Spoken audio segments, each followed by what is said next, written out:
할렐루야. 성도 여러분, 한 주간 동안 잘 지내셨나요? 또 이렇게 한 주간이 훌쩍 가버렸습니다. 오늘은 이사야서 40장 26절에서 31절 말씀을 가지고 여호와를 앙망하는 자의 축복이라는 제목으로 은혜를 나누기 원합니다. 성경 봉독하겠습니다. 너희는 눈을 높이 들어 누가 이 모든 것을 창조하였나 보라.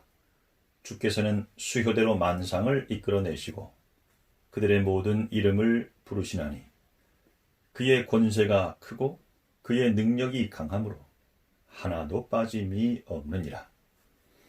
야곱아, 어찌하여 내가 말하며 이스라엘아, 내가 이르기를 내 길은 여호와께 숨겨졌으며 내 송사는 내 하나님에게서 벗어난다 하느냐. 너는 알지 못하였느냐, 듣지 못하였느냐. 영원하신 하나님 여호와 땅끝까지 창조하신 이는 피곤하지 않으시며 곤비하지 않으시며 명철이 한이 없으시며 피곤한 자에게는 능력을 주시며 무능한 자에게는 힘을 더하시나니 소년이라도 피곤하며 곤비하며 장정이라도 넘어지며 쓰러지되 오직 여호와를 앙망하는 자는 새 힘을 얻으리니 독수리가 날개치며 올라감 같을 것이요 다른 박질하여도 곤비하지 아니하겠고 걸어가도 피곤하지 아니하리로다. 아멘. 사랑하는 성도 여러분, 피곤하시죠? 그러면 바카스를 드시겠습니까? 아니면 하나님의 말씀을 드시겠습니까? 피곤을 느낄 때 바카스를 먹는 사람이 많습니다. 또 어떤 이는 오징어회를 먹기도 합니다. 오징어에는 천연 타우린이 소고기의 66배나 들어있다고 합니다. 지금은 거의 사라졌지만 여름엔 개고기를 먹어야 힘이 난다고 개고기를 먹는 사람들도 많았습니다. 그렇지만 바카스를 마셔도 오징어회를 먹어도 개고기를 먹어도 다시 피곤은 찾아오죠. 피로야 가라 하면서 우리는 매일 좋은 것을 먹고 마시지만 스트레스와 피곤한 일들은 여전히 우리를 괴롭히고 조여옵니다. 오늘의 본문 이사야서 40장의 말씀은 이스라엘의 역사 중 가장 피곤했고 암울했던 시절을 기록했던 이사야의 애환과 고난이 담겨 있습니다. 이사야는 남유다의 예언자였죠. 바벨론에 의해 남유다가 멸망을 당하고 백성들이 포로로 끌려갔던 시대, 낯선 타국 땅에서 피폐할 대로 피폐해진 백성들의 극심한 육적, 정신적, 영적 곤고함을 향해 하나님의 말씀을 대언하고 있는 부분이 오늘 본문의 배경이라고 보시면 되겠습니다. 오늘 말씀에는 독수리가 나오는데요. 독수리 하면 떠오르는 것이 무엇입니까? 강한 부리와 매서운 눈과 날카로운 발톱이죠. 하지만 독수리를 독수리답게 하는 것은 단연 두 날개입니다. 이 두 날개를 쫙 펴면 몸 길이의 5배가 됩니다. 이렇게 두 날개를 펼치고 하늘로 날아오르면 가히 하늘의 왕자라고 모두가 인정하게 되는 것입니다. 하나님께서는 세상을 창조하시고 5째 날에 하늘에 새가 날도록 하셨습니다. 물론 그 가운데 독수리도 있었겠죠. 비둘기도 있었고 까마귀까지도 만드셨겠죠. 이렇게 창조 이후 수십억 년이 지난 지금도 하나님의 창조의 역사는 계속 이어져 왔습니다. 수십억 년이 지난 지금 여전히 태양은 활활 타오르고 있고 우주에는 수많은 별들이 떠 있습니다. 새는 하늘에, 짐승은 육지에, 물고기는 바다에 살라고 하신 하나님의 섭리를 따라 생명계가 존속 유지되고 있습니다. 그런데 어느 순간 날지 못하는 새가 생겼습니다. 날지 못하는 새는 현재 전 세계에 40여 종이 있다고 합니다. 대표적으로 우리가 알고 있는 날지 못하는 새는 무엇이 있을까요? 날개가 있지만 날개보다 물을 더 사랑한 펭귄이 있고요. 날개가 있지만 날개보다 땅을 더 사랑해서 땅에서 달리는 것을 좋아하는 타조가 있고요. 그리고 가장 흔히 볼 수 있는 것이라고 보여지는데 닭이 있습니다. 닭은 왜 날지 못할까요? 닭은 날개보다 무엇이 좋았기에 날지 못하는 새가 되었을까요? 닭은 인간의 손을 탔습니다. 닭은 언제부턴가 인간의 손에 의해 길러지기 시작했는데 그것은 닭이 매일 알을 제공해 주기 때문일 것입니다. 물론 고기는 기본이죠. 닭은 양질의 영양분을 인간에게 공급해 줍니다. 그래서 오래전부터 사람들이 집에서 닭을 기르기 시작했고 이제 닭이다 그러면은 들이나 숲속이 아닌 집에서 사는 새라는 개념이 굉장히 확고해졌습니다. 하지만 원래부터 그런 건 아닐 거예요. 들과 숲을 뛰놀던 닭이었을 것입니다. 전에 정글의 법칙을 보니까 야생닭이 나오더라고요. 높이 날지는 않더라도 그 정도면 난다고 할 수 있을 정도로 빠르고 잽싸더라고요. 어쨌든 어느 순간부터 인간들과 동거를 하기 시작한 닭. 이 닭은 인간이 주는 모이에 길들여지다가 어느 순간 땅을 보려고 했는데 바닥이 안 보이는 거예요. 바닥이 어디 갔지? 바닥이 보여야 되는데 불룩하게 나온 자신의 배 때문에 바닥이 안 보여요. 닭이 생각했습니다. 이러면 안 돼. 난 날 수 있는 닭이야. 초심으로 돌아가야 해. 하지만 사람들이 주는 모이, 그것을 끊을 수가 없습니다. 점점 빠져들기 시작하죠. 에라 모르겠다. 날개를 포기하자. 그러면서 날개를 포기하고 날개를 사용하지 않게 되면서 날개는 점점 퇴화하고 이제는 그 기능이 참으로 날 수 있는 어떤 능력을 상실해버리게 된 것이죠.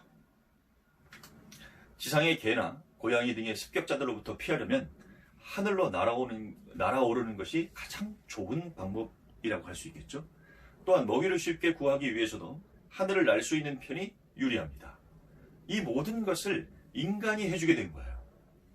튼튼한 울타리를 쌓아 습격자들을 막아주고 먹이를 제공해 줍니다. 다시 말해서 닭이 날 수 있어야 할 이유가 사라진 셈이죠. 물론 가축화 초기에 닭은 비행이 가능했을 겁니다. 하지만 자주 사용하지 않는 기관은 점점 퇴화되게 마련이죠. 이 닭에게도 긴장감이 사라지면서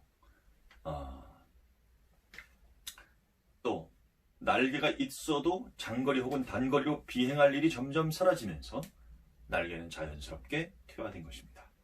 이사야의 예언자는 오늘의 본문의 결론에서 독수리같이 날개쳐 올라감 같을 것이요, 그런 말씀을 전하고 있습니다. 사실 그것은 그때의 이스라엘 백성에게나 현재 우리에게나 너무나 필요한 일입니다. 그 당시 이스라엘 모든 사람들이 영적으로, 육적으로, 정신적으로 이 닭과 같은 상황에 처해 있었습니다. 이사야는 닭장에 갇힌 포로 생활 가운데 꿈도 없고 의지도 없고 모든 것이 끝났다고 생각한 유다의 백성들에게 잃어버린 날개를 찾으라고 하나님의 말씀을 대언하고 있는 것입니다. 고통과 시련의 어려움에 끝이 보이지 않을 때 피곤이 찾아오고 나태가 찾아오죠. 하나님은 나의 사정을 모르고 고통 중에 부르짖는 나의 기도를 외면하는 분이라고 불만이 터져 나오게 됩니다. 하나님에 대한 반역의 마음이 자라나고 하나님의 뜻을 거스려 살고자 하는 마음들이 고개를 듭니다. 본래 인간은 하나님과 동행하는 존재, 동행하도록 지음받은 존재였습니다. 그런데 그 능력을 퇴화되는 닭의 날개처럼 잃어버리고 있는 것은 아닐까요? 이 본문에서도 역시 이스라엘의 날개는 그야말로 날 수 있는 능력을 상실해 갔다는 것을 보여줍니다. 오늘날 많은 이들이 세상에 길들여져 가고 있습니다. 영적으로는 사단의 세력과 권세에 길들여져 갑니다. 예수님께서 다시 오실 때에는 공중에 구름 타고 오실 텐데, 그러면 이 땅에 있는 성도들이 그분을 영접하면서 들림을 받아야 되는데, 많은 그리스도인들이 땅에 묶인 채 퇴화된 날개만 퍼덕이면서 울고 있을지도 모르겠습니다. 오늘의 본문에서 이사야 선지자가 힘을 주어 외치는 부분입니다. 31절이죠. 오직 여호와를 앙망하는 자는 새 힘을 얻으리니 독수리가 날개치며 올라감 같을 것이요 다른 박질하여도 곤비하지 아니하겠고 걸어가도 피곤하지 아니하리로다. 사랑하는 성도 여러분, 이 말씀이 우리의 피로 회복제입니다. 나아가서 이 말씀이 우리의 구원의 말씀입니다. 오직 여호와를 앙망하는 자는 새 힘을 얻고 독수리처럼 날개치며 올라갈 수 있습니다. 이 길만이 우리가 닭에서 벗어날 수 있는 길입니다. 우리는 원래 창조의 섭리대로 주님과 동행하는 자들이었습니다. 여러분이 잘 아시는 야곱, 그는 욕심이 많고 한참을 외로웠으며 세상의 피곤함과 싸웠던 고난의 인물이었습니다. 아버지를 속이고 장자의 축복을 가로채어 하란으로 도망갔고 외삼촌 라반의 집에서 20년 동안 일하면서 수많은 고초를 겪었습니다. 하나님의 도움으로 재물을 얻어 야반도주하듯 삼촌의 집을 나와 고향으로 향했지만 그의 마음속에 한시도 사라지지 않았던 형 에서에 대한 미안함과 두려움은 그를 극도로 좌절시켰습니다. 그 어두움의 밤, 그는 재물도 아내와 아이들도 그리고 하인들과 가축들도 다 먼저 보낸 후에 야복강가에 홀로 남았습니다. 그리고 언제부터인지는 모르지만 야복강가에서 죽기 살기로 어떤 신묘한 존재와의 사투를 벌였는데 성경은 그 존재가 하나님의 사자 혹은 하나님 당신 자신이었다고 밝혀줍니다. 물러서지 않는 사투 끝에 결국 하나님은 야곱에게 이스라엘이라는 새 이름을 주시면서 하나님과 겨루어 이겼다는 놀라운 선언을 해주시죠. 그런데 그 뒤에 있는 창세기 32장 30절 말씀을 보면 흥미롭습니다.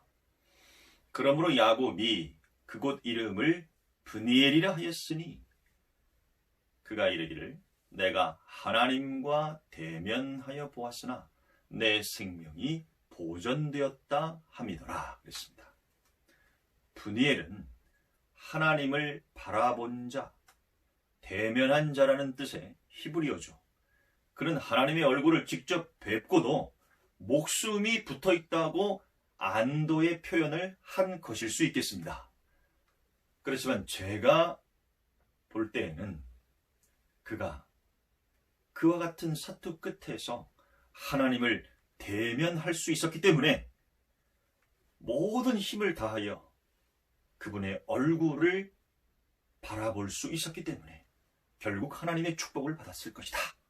그리고 이스라엘이라고 하는 새 이름을 받고 승리자가 될 수 있었을 것이다. 그렇게 해석을 해봅니다. 31절에 보면 그가 브니엘을 지날 때에 해가 돋았다 그랬습니다.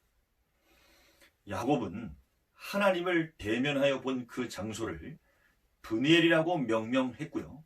그 치열했던 그 사투의 장소를 뒤로하고 앞을 향하여 나아가는 그에게 새로운 해가, 새로운 빛이 비추었다는 것이죠. 참 멋있는 표현입니다. 사랑하는 성도 여러분, 혹 죽을 만큼 힘이 드시나요? 괴롭고 피곤하신가요? 여호와를 앙망하시기를 바랍니다. 야곱처럼 믿음의 사투를 버릴 수 있는 여러분이 되시기를 바랍니다. 하나님의 축복과 함께 새 이름, 승리자의 이름을 받기를 원합니다. 여러분의 길은 여호와께 숨겨지지 않았고요. 여러분의 송사는 하나님에게서 벗어나지 않습니다. 피곤한 자에게 능력을 주시고 무능한 자에게 힘을 주시는 하나님을 믿으시기를 바랍니다. 선하시고 좋으신 하나님을 끝까지 붙드시고 앙망하는 여러분이 되기를 축복합니다. 믿음의 도약이 이루어지고 비상하는 축복이 있을 것입니다. 하나님께서 공급하시는 새 힘으로 인생의 피곤함이 사라지고 전진하며 나아가는 여러분 되시기를 주님의 이름으로 축복합니다. 오늘은 많은 사람들이 좋아하시는 이사야 41장 10절 말씀으로 설교를 맺겠습니다. 두려워하지 말라. 내가 너와 함께 함이니라. 놀라지 말라. 나는 내 하나님이 됨이라.